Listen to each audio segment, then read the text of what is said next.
1 वाटी तांदूळ घेतलेत, कोणतेही तांदूळ घेऊ शकता. मी इथे काली मूग घेतली आहे. अर्धी वाटी उडीद डाळ, 1 चमचा मेथीचे दाणे. आता हे स्वच्छ धुवून घ्यायचं आहे आणि यात मग पाणी घालून 8 ते 10 तास हे भिजत ठेवायचं आहे. आता मी हे स्वच्छ धुवून घेते आहे, पाणी घालून भिजत ठेवायचे. आता 8 तासानंतर हे छान भिजले गेले, याचं पाणी काढून घेते आहे आणि मिक्सरमध्ये हे बारीक करून घ्यायचे. आता हे बारीक करून झालं आहे, एका भांड्यात मी काढून घेते आहे आणि यात गरजेनुसार पाणी घालून आपल्याला कन्सिस्टन्सी ॲडजस्ट करून घ्यायची. मिक्सरच्या पॉटमध्ये ज्यात बारीक केलं आहे त्यात पाणी घालूनही ते घालून घेते आहे मी यात. आता कन्सिस्टन्सी ॲडजस्ट केल्यानंतर ही कन्सिस्टन्सी पाहिजे आपल्याला.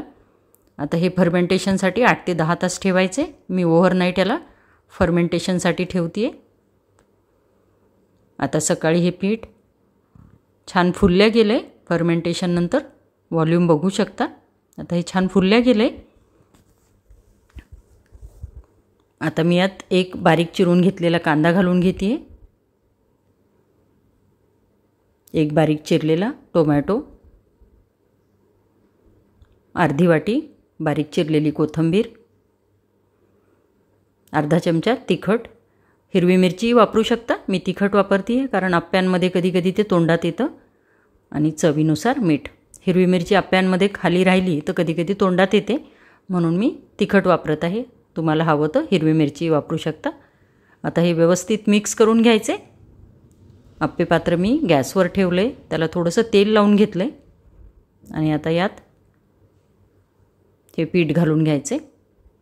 थोडं कमी ठेवायचं, अगदी भरून नाही टाकायचं, नसतं ते फुलल्यानंतर वरती येतं, म्हणून थोडासा स्पेस ठेवायचा फुलण्यासाठी.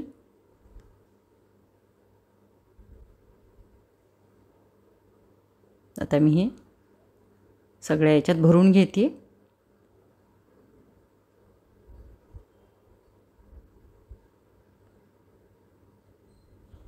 हा अतिशय पौष्टिक असा नाश्ता आहे.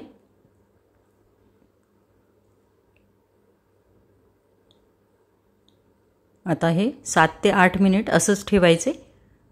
मीडियम फ्लेमवरती मी यावर झाकण ठेवते आहे आणि 7 ते 8 मिनिट होऊ द्यायचे. 7-8 मिनिटानंतर याची वरची साईड बघू शकता पूर्ण ड्राय झाली आहे. आता याची साईड चेंज करून घ्यायची आणि आप्पे फुलल्या पण गेले आहेत. आता साईड चेंज करून घ्यायची अशी आणि दुसऱ्याही साईडने आपल्याला 5 ते 6 मिनिट याला होऊ द्यायचं आहे गॅसवर.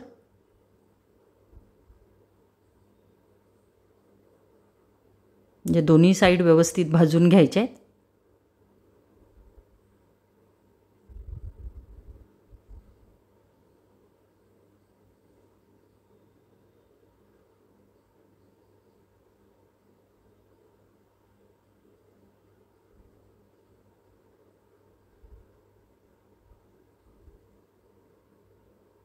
आता हे परत 5 ते 6 मिनिट दुसऱ्याही साईडने होऊ द्यायचे.